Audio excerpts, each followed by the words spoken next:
Alors bonjour, moi c'est Michel Dehoux, je suis un habitant de la ville de Saint-Ambrois.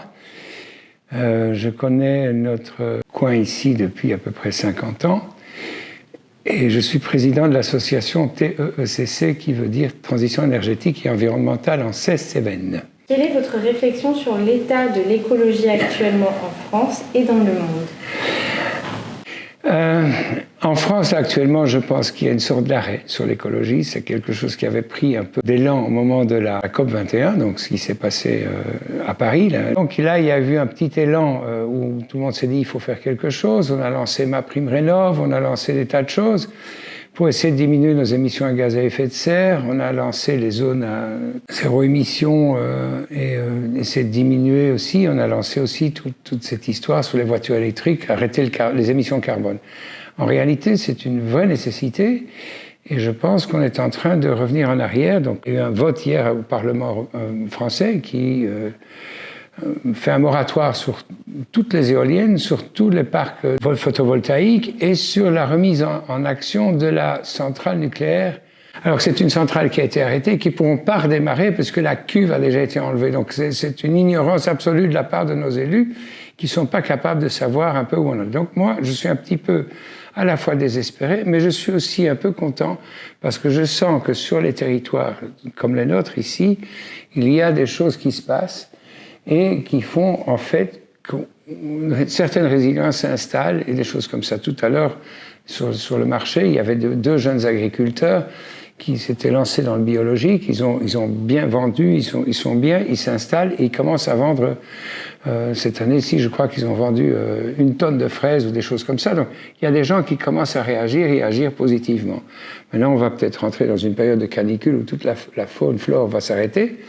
Et donc, c'est un peu triste. Mais bon, et sur la planète, il y a des pays qui vont très bien, ceux qui ne polluent pas et qui n'ont pas besoin de faire l'effort, puisqu'ils n'ont pas de voiture, ils n'ont rien, ils n'ont pas d'électricité, ils n'ont pas de téléphone. Tous ces gens-là sont des gens tout à fait au quart de poil de millimètre pour nous. Mais nous, pendant ce temps-là, on continue à consommer comme des malades et on augmente nos émissions et c'est pas très bon. Parce que je vois que vous êtes très jeune et c'est vous qui allez avoir encore plus chaud. Hier, j'ai vu qu'on n'atteindra pas les fameux 1,5 degrés. Ah non. Ici, sur notre territoire, j'étais avant-hier à une conférence sur eau et climat dans le Gard. Ils nous annoncent carrément des hausses de température de 6 degrés pour 2100. Alors, on est en 2025. Ça veut dire que vous aurez à peu près 85 ans, 90 ans, et on aura 6 degrés de plus que maintenant. La France déjà se réchauffe plus vite que le reste de la planète. Et puis en plus, nous, dans le Gard, avec le climat méditerranéen, on va se réchauffer plus vite que le reste de la France. Voilà. Quelle devrait être la priorité dans les actions à mener pour améliorer la résilience de notre territoire ? Se parler, tous, entre générations, jeunes, vieux, etc. Se parler et vraiment se dire qu'est-ce qu'on peut faire ensemble. Nous, les vieux, on a plus de pognon que vous dans nos poches au niveau individuel. Et vous, les jeunes, vous êtes en train de démarrer des vies et vous êtes peut-être pris par des obligations professionnelles, par votre boulot, des choses dans ce genre-là. Mais il faut se parler parce que je pense qu'il faut réagir. La priorité, c'est voter juste. Je veux dire, ça va être un boulot aussi pour tout le monde, quoi. Mais il faut se parler. Ça, c'est la priorité. Après, il y a d'autres choses, mais je veux dire, il y a eu ici, sur la France, une convention sur le climat avec 130 citoyens tirés au sort, à qui on a donné toutes les informations pour pouvoir réfléchir sur le changement climatique. Ils ont sorti une centaine de recommandations. Il y en a eu 12 qui ont été mises en place par le gouvernement. Le reste a été mis à la poubelle. Donc, il faut se parler. Et il faut aussi que les politiques, etc., aient peur de nous. Parce qu'on ne va pas les réélire. On n'a que les gouvernements qu'on mérite, puisqu'on vote pour eux. Pensez-vous que la société civile a un rôle à jouer pour sensibiliser les habitants et leur faire comprendre que l'environnement est notre maison commune ?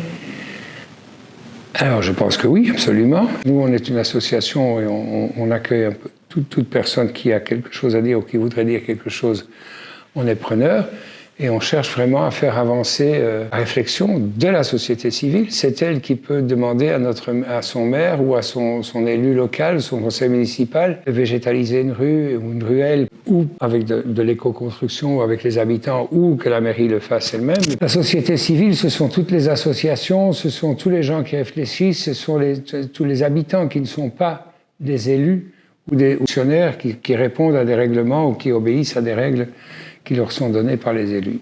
Est-ce que vous pouvez parler de l'événement d'aujourd'hui que vous avez organisé? Alors aujourd'hui, l'événement a été lancé sur un principe très simple.